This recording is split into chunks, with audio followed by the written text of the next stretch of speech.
മറ്റേ പുസ്തകം ഇപ്പം മുഹമ്മദ് റസൂലുള്ള എന്ന് പറയുന്ന റസൂലിൻ്റെ ജീവിതത്തെക്കുറിച്ചുള്ള പുസ്തകം, അത് ആളുകളെ തിരുദൂതർ നിയോഗം, അത് എല്ലാവരും വായിക്കട്ടെ. ഇനി അടുത്തത് അതിൻ്റെ രണ്ടാമത്തെ ഒരു തുടർച്ച എന്നുള്ള നിലക്ക് കാമിൽ അല്ലേ, നിറവ്, നിറവ്. അപ്പം നബിയുടെ മറ്റൊരു തരത്തിലുള്ള വായന എന്ന് പറഞ്ഞാൽ അതിൻ്റെ കുറച്ചുകൂടി തിയററ്റിക്കലായൊരു വായനയാണ് അതിൽ. അപ്പോൾ അതിൽ എല്ലാ സാധനങ്ങളൊന്നും നമുക്കിവിടെ ചർച്ച ചെയ്യാൻ സമയമാണ് ഇതിൻ്റെ. എല്ലാവരും ഈ 2 വോള്യൂം വായിക്കട്ടെ, എന്നിട്ട് അഭിപ്രായങ്ങൾ വരട്ടെ. ഞാൻ മനസ്സിലാക്കുന്നത് സീറകളുടെ ചരിത്രത്തിലൊരു പുതിയ അധ്യായമായി ഇത് മാറട്ടെ എന്ന് ആശംസിക്കുകയാണ്. അപ്പോൾ അതിൽ ഇന്നെ സ്ട്രൈക്ക് ചെയ്തൊരു കാര്യം, ഇതുവരെ ഇപ്പം ഞാനടക്കം മദ്രസയിൽ പഠിച്ചത് ആയിഷ ബീവി എന്ന് പറഞ്ഞ റസൂലുള്ളാഹിൻ്റെ ഭാര്യയെ 9ാമത്തെ വയസ്സിൽ കല്യാണം കഴിച്ചു എന്നാണ്. അപ്പോൾ പൊതുവെ ഇസ്ലാമിൻ്റെ വിമർശകർ എന്താ പറയുക, നബി ഇങ്ങനെ എന്താ പറയുക ഒരു 9 വയസ്സുള്ള പൂർണ്ണതയില്ലാത്ത പെൺകുട്ടിയെ കല്യാണം കഴിച്ചു എന്നൊക്കെ പറയണ ഒരു വലിയ വിമർശനം നബിക്കെതിരെ എല്ലാ കാലത്തും ഉന്നയിക്കൽ. പക്ഷേ ഇതിൽ നിങ്ങൾ ശക്തമായി, അതും തെളിവിൻ്റെ അടിസ്ഥാനത്തിൽ, അതിൽ വളരെ ലോജിക്കലായൊരു ചോദ്യം എന്താ വെച്ചാൽ, നബിൻ്റെ കല്യാണം ആലോചിച്ച ആ സ്ത്രീ നബിക്ക് സംരക്ഷണത്തിന് എന്ന് പറയുക, ഖദീജ ബീവി മരിച്ചിട്ട് സംരക്ഷണത്തിന് 2 പെണ്ണുങ്ങളെയാണ് മുന്നോട്ട് വെക്കുന്നത്. ഈ ചെറിയ കുട്ടീനെ എന്തായാലും അതിൽ വെക്കൂലല്ലോ എന്നുള്ള ഒരു ചോദ്യം, അത് തന്നെ ശരിക്കും എൻ്റെ ആ സംശയങ്ങൾക്കുള്ള മറുപടി തന്നെ അതിലുണ്ട്. അതോടെ ആ ചോദ്യം തന്നെ തീർന്നു. പക്ഷേ എന്നാലും എന്താണ് 18, 16, 13 ഒക്കെയാണ് എന്ന് പറയാനുള്ള ചരിത്രപരമായ കാരണം എന്താണ്? അതായത് ഇതിൻ്റെ അടിസ്ഥാനം എന്തെന്നാൽ, ചരിത്രം അവതരിപ്പിക്കുന്ന കാര്യത്തിൽ അറബികൾ വേണ്ടത്ര മുന്നോട്ട് പോകാത്ത ഒരു ജനതയായ കാലഘട്ടത്തിലാണ് ഈ താരീഖ് എഴുതപ്പെടുന്നത്. വർഷങ്ങൾ വെച്ചിട്ടുള്ളൊരു പഠനമൊന്നും ആ കാലഘട്ടത്തിൽ ഇല്ല. എന്നല്ല, മുഹമ്മദ് നബി സല്ലല്ലാഹു അലൈഹി വസല്ലം തങ്ങളുടെ മരണത്തിന് ശേഷം സഹസ്രാബ്ദത്തിനും അപ്പുറം ഇതൊരു ചർച്ചയേ അല്ല. അത് ചില കാര്യങ്ങളുണ്ടല്ലോ, ആ കാര്യങ്ങളിലെ വർഷങ്ങൾ അവിടെ കിടക്കും, വർഷങ്ങളിലേക്ക് നമ്മൾ ശ്രദ്ധിക്കുകയില്ല. അങ്ങനെ വർഷങ്ങളെ നോക്കി കൃത്യമാക്കുന്ന ഒരു സ്വഭാവവും അക്കാലത്തില്ല. ലോക ചരിത്രത്തിൽ ആദ്യമായി നബിയുടെ ആയിഷ ബീവിയുമായുള്ള വിവാഹ പ്രശ്നത്തെക്കുറിച്ചുള്ള ഒരു ചർച്ച വരുന്നത് AD 1905 എന്ന് പറഞ്ഞാൽ ഒരു നൂറ്റാണ്ട് ആകെ. മാർഗോളിയാത്താണ് ഈ ചർച്ച കൊണ്ടുവരുന്നത്. അദ്ദേഹം ആദ്യം ജൂതനായിരുന്നു, പിന്നീട് അദ്ദേഹം ക്രിസ്തുമതത്തിൽ കൺവേർട്ട് ചെയ്തു. അങ്ങനത്തെ അദ്ദേഹത്തിൻ്റെ Muhammad and rise of Islam എന്നൊരു പുസ്തകമുണ്ട്. AD 1905 ആ പുസ്തകം പ്രസിദ്ധീകരിക്കപ്പെടുന്നത്. ഈ പുസ്തകത്തിലാണ് മുഹമ്മദ് ഒരു കൊച്ചു സല്ലല്ലാഹു അലൈഹി വസല്ലം, ഒരു 9 വയസ്സുകാരിയായ ഒരു കൊച്ചു പെണ്ണാണ് മുഹമ്മദ് സല്ലല്ലാഹു അലൈഹി വസല്ലം തങ്ങളുടെ ഭാര്യ എന്ന ഒരു വിമർശനാത്മകമായി നബിയെ ഇകഴ്ത്തുക എന്ന താല്പര്യത്തിൽ ആ ചർച്ച 20ാം നൂറ്റാണ്ടിൻ്റെ തുടക്കത്തിൽ AD 1905 മുമ്പ് ഭൂലോകത്തെവിടെയും അങ്ങനത്തെ ഒരു ചർച്ച ഉണ്ടായിട്ടേയില്ല. എന്തുകൊണ്ട് ചർച്ച ഉണ്ടായില്ല? അതൊരു വിഷയമല്ല. ഈ താരീഖിനെ എഴുതി വെക്കുന്നിടത്ത് വേണ്ടത്ര ശ്രദ്ധ പലപ്പോഴും അറബികൾക്കുണ്ടായിരുന്നില്ല. ഒരു ഇമാം ബുഖാരി ഒരു താരീഖ് കൊണ്ടുവരുന്നുണ്ട്, ഹദീസല്ല, ഒരു താരീഖ്. അത് കൊണ്ടുവരുന്നത് ഒരു 10-90 വയസ്സ് കഴിഞ്ഞ ഒരാൾ ഒരു ഓർമ്മയെന്ന് എടുത്ത് പറയാം. അതാ ഇമാം ബുഖാരി ഉദ്ധരിക്കുന്നത്. നമ്മൾ ബുഖാരിയെ കുറ്റപ്പെടുത്തുന്നതൊന്നും ഇല്ല. പക്ഷേ അതേ സമയത്ത് ഇമാം ബുഖാരിക്കും അവിടെ വയസ്സൊരു പ്രശ്നമല്ല, ഒരു വിഷയമല്ല. അവിടെ ആ താരീഖ് നോക്കി പഠിക്കുന്നൊരു വിഷയം അക്കാലത്തില്ല. അതുകൊണ്ട് അതങ്ങനെ എടുത്തെഴുതിയിട്ടുണ്ടാകും. അല്ലാത്ത കാര്യത്തിലൊന്നും ഇമാം ബുഖാരിക്ക് പേച്ചും ഇതൊക്കെ അബദ്ധമാണ്. ഇവരൊന്നും അമ്പിയാക്കളല്ല, സ്വാഭാവികമായും സംഭവിക്കും. അതേ സമയത്ത് നബി സല്ലല്ലാഹു അലൈഹി വസല്ലം തങ്ങൾക്ക് ഖദീജ ബീവി മരിക്കുമ്പോൾ 2 സ്ത്രീകളെ കല്യാണത്തിന് വേണ്ടി നിങ്ങൾക്ക് കല്യാണം കഴിക്കാം എന്ന് ഒരു ആൾ കൊണ്ടുവരുന്നുണ്ട്. നബി സല്ലല്ലാഹു അലൈഹി വസല്ലമിൻ്റെ ഏറ്റവും വലിയ കുടുംബ സുഹൃത്തായ സ്ത്രീ കൊണ്ടുവരുന്നുണ്ട്. അത് 2 സ്ത്രീകൾ, ഒന്ന് സൗദ ബീവിയാണ്, ഒന്ന് ആയിഷ ബീവിയാണ്. അതിനെന്താ കാരണം പറയുന്നത്? മക്കളെ നോക്കണം. ആരാണ് ഏറ്റവും ചെറിയ മോളാണ്? ആര്? ഫാത്തിമ. ഫാത്തിമക്ക് തന്നെ മനസ്സിലായില്ല. ഫാത്തിമക്ക് തന്നെ ആ സമയത്ത് 14-15 വയസ്സിനടുത്തുണ്ട്. 9 വയസ്സായ കുട്ടിയാണ് ആരെ ഏൽപ്പിക്കാൻ പോണത്? 13 വയസ്സുള്ള 13 വയസ്സായ കുട്ടിയാണ് വീട് സംരക്ഷിക്കേണ്ടത്. ഇത്ര വലിയ തെറ്റാണ് ഇത്. ധാരാളം ഇമാം നവവി അടക്കം, ഇമാം സുബ്കി അടക്കം, ഇമാം തിബിരി അടക്കം, തിബിരിയുടെ വീക്ഷണ പ്രകാരം എന്താണെങ്കിലും 13ന്റെ മുകളിലാണ് പ്രായം. 18 അഭിപ്രായപ്പെട്ട ധാരാളം ചരിത്ര പണ്ഡിതന്മാരുണ്ട്. 21 23 അഭിപ്രായപ്പെട്ടവരുണ്ട്. 15 വയസ്സായ സമയത്ത് ഫാത്തിമ ബീവിയെ കല്യാണം കഴിക്കാൻ അന്വേഷിച്ച് വരികയാണ് സിദ്ദീഖുൽ അക്ബർ. അപ്പൊ നബി പറയാണ്, അതൊരു ചെറിയ പെണ്ണല്ലേ, അതൊരു ചെറിയ പെണ്ണല്ലേ എന്ന് പറയുന്ന നബി സിദ്ദീഖിനേക്കാൾ വയസ്സുള്ള സിദ്ദീഖുൽ അക്ബറിന്റെ 9 വയസ്സായ മകളെ കെട്ടുന്നു. ഈ ഭൂലോകത്തിലൊക്കെ സങ്കല്പിക്കാൻ കഴിയും? അപ്പൊ അവിടെ സംതിങ് റോങ്. ചരിത്രത്തിൽ എഴുതിയെടുത്ത്, വർഷം എഴുതിയെടുത്ത് ഭീമമായ അബദ്ധം. ചില പണ്ഡിതന്മാരുടെ വീക്ഷണം 19 എഴുതിയെടുത്ത് 10 പോയിട്ടുണ്ടാവും. അങ്ങനെയും വന്നേക്കാം.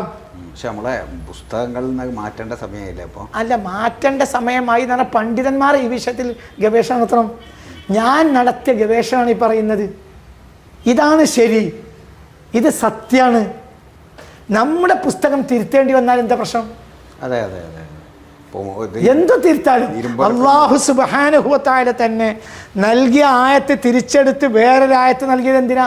അല്ലാഹു ത്രികാലങ്ങൾക്കും അപ്പുറത്തുള്ള സർവേശ്വരനല്ലാത്തത് കൊണ്ടല്ല, തിരുത്താനും ഒരു പഠിപ്പുണ്ട്. നമ്മളെ മദ്രസ പുസ്തകങ്ങളിലൊക്കെ നമ്മൾ 9 എഴുതി വെച്ചിട്ടുണ്ടെങ്കിൽ ഈ അടുത്ത കാലം വരെ ആ വിഷയത്തിൽ പഠനങ്ങൾ നടന്നില്ല. ഇപ്പൊ പഠനം നടന്നപ്പോൾ കാര്യം മനസ്സിലായി അബദ്ധമാണ്. അതിനെന്താ പ്രശ്നം? ഇനി കഴിഞ്ഞ തലമുറ 9 എന്ന് വിശ്വസിച്ച് മരിച്ചതുകൊണ്ട് വരെ നിസ്കാരത്തിന് നോമ്പിനൊന്നും കമ്മി. ഇതൊക്കെ മനുഷ്യർ ധാരണകൾ. അതിലിപ്പോൾ എന്ത് പ്രശ്നമാണ്? അതായത് നമ്മളെ വാപ്പ മദ്രസയിൽ പഠിച്ചത് 9 വയസ്സിലായിരുന്നു.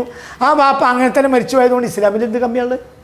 ഒരു പ്രശ്നമില്ല. ഇപ്പോൾ നമ്മൾ എപ്പോഴും നമ്മളൊരു വിഷയം പഠിക്കുക, അതെ, വിമർശനങ്ങൾ അധികരിക്കുമ്പോൾ ഇപ്പോൾ ഇത് പഠിക്കേണ്ട കാലമാണ്. അതായത് 1905 മുമ്പ് ഒരു യൂറോപ്പിന് പോലും അത് പഠിക്കേണ്ട ആവശ്യമില്ല. സെക്കൻഡ് വേൾഡ് വാറിന് ശേഷമാണ് ഇതൊക്കെ ഏഷ്യൻ രാജ്യങ്ങളിലേക്ക് ഈ ചിന്തകൾ കടന്നു വരുന്നത് എന്നല്ല. 1970-കൾക്ക് ശേഷമാണ് നമ്മുടെ നാട്ടിൽ വരുന്നത്. ഇപ്പോൾ ലിബറലിസ്റ്റുകളുടെ കാലമായ എത്തിസ്റ്റുകളുടെയും ലിബറലിസ്റ്റുകളുടെയും നൂറ്റാണ്ടായ 20-ാം നൂറ്റാണ്ടിലാണ് വലിയൊരു സമഗ്രമായ ചർച്ച ഈ വിഷയത്തിലുണ്ടാവുന്നത്. അപ്പോൾ നമ്മൾ പഠനം നടത്തേണ്ടി വരും. ആ പഠനം നടത്തിയ മുൻകാലത്ത് എഴുതി വെച്ചത് ഇത് തെറ്റാണെന്ന് ബോധ്യപ്പെട്ടാൽ എന്ത് പ്രശ്നമാണ്? തിരുത്തുന്നതിൽ എന്താണ്? ഇതല്ലേ സത്യം. ഇവിടെ ബുഖാരി പറഞ്ഞത് തന്നെ ശരിയാക്കുക എന്നതല്ലല്ലോ, നബിയുടെ ശരിയാണെന്ന് അറിയിച്ചു കൊടുക്കല്ലേ വേണ്ട. നബി സല്ലല്ലാഹു അലൈഹി വസല്ലമയെ പഴിക്കപ്പെട്ടാലും വേണ്ടില്ല, ബുഖാരി അത് ശരിയാക്കണം. അത് ഇവിടുത്തെ ന്യായമാണ്. അതിലൊരു പ്രശ്നം എന്ന് വെച്ചാൽ ബുഖാരി തെറ്റാന്ന് പറഞ്ഞാൽ പിന്നെ പലതും നമുക്ക് തെറ്റാന്ന് പറയേണ്ടി വരും. അല്ല, ഞാൻ തെറ്റ് ശരിയെന്ന് പറയല്ല. തെറ്റിലേക്ക് ഇനിയും നമ്മൾക്ക് ചർച്ച നടത്തിയിട്ട് കണ്ടെത്തിയ ഒരു വസ്തുത കണ്ടെത്തിയാൽ ബുഖാരി നബി അല്ലല്ലോ, ശംസുല്ലമ അല്ലെങ്കിൽ ബുഖാരി അല്ലെങ്കിൽ മഖ്ദൂം ഒരു കാര്യം പറഞ്ഞാൽ തെറ്റാവുന്നതിന് എന്താ പ്രശ്നം? മഖ്ദൂം നബിയാണോ? മഖ്ദൂം നബി അല്ലല്ലോ. പിന്നെ എന്താ പറയുക, വരക്കൽ മുല്ലക്കോയ തങ്ങൾ ഒരു കാര്യം പറഞ്ഞത് തെറ്റായാൽ എന്താ പ്രശ്നം? വരക്കൽ മുല്ലക്കോയ തങ്ങൾ എന്നൊരു 1,24,001 നബി ഉണ്ടോ? അതില്ലല്ലോ. അവർക്കൊക്കെ തെറ്റ് പറ്റാലോ. ഷാഫി ഇമാം പറഞ്ഞതിൽ ഒന്ന് തെറ്റായിരുന്നു എന്ന് പറഞ്ഞാൽ എന്താ പ്രശ്നം? എന്താ പ്രശ്നം? എന്താണ്? നബി അല്ലല്ലോ. ഫീകുൽ ഇമാം മാലിക്കിന്റെ ഒരു വാക്കുണ്ട്, ഫീ കുല്ലി ഖൗലിൻ മഖ്ബൂലുൻ വ മർദൂദുൻ ഇല്ലാ ഖൗലു സാഹിബി ഹാദൽ ഖബർ. മുത്ത റസൂലുള്ളാഹിന്റെ ഖബറിന്റെ അരികിൽ നിന്നിട്ട് ഈ വാക്ക് പറയുന്നത്, ഫീ കുല്ലി ഖൗലിൻ മഖ്ബൂലുൻ വ മർദൂദുൻ. ആര് പറഞ്ഞതിലും സ്വീകരിക്കപ്പെടേണ്ടതും തള്ളപ്പെടേണ്ടതും ഉണ്ടാകും. ഇല്ലാ ഖൗലു സാഹിബി ഹാദൽ ഖബർ. ഈ ഖബറിൽ കിടക്കുന്ന ആളുടെ വാക്കിൽ മാത്രം അങ്ങനെയില്ല. തള്ളപ്പെടേണ്ടതില്ല, സ്വീകരിക്കപ്പെടേണ്ടതേ ഉള്ളൂ. അപ്പൊ ആത്യന്തികമായി സിദ്ദീഖുൽ അക്ബർ പേച്ചത് ഇസ്ലാമിക ചരിത്രത്തിലുണ്ടല്ലോ. സിദ്ദീഖുൽ അക്ബർ ഖുർആനെ പുസ്തകത്തിലാക്കരുത് എന്ന വാശിക്കാരനായിരുന്നു. ഉമർ പറഞ്ഞു നിർബന്ധമായും ആക്കണം. പിന്നീട് സിദ്ദീഖിന് ബോധ്യപ്പെട്ടു. അപ്പോൾ സിദ്ദീഖ് പറഞ്ഞു പേച്ചു പോയി.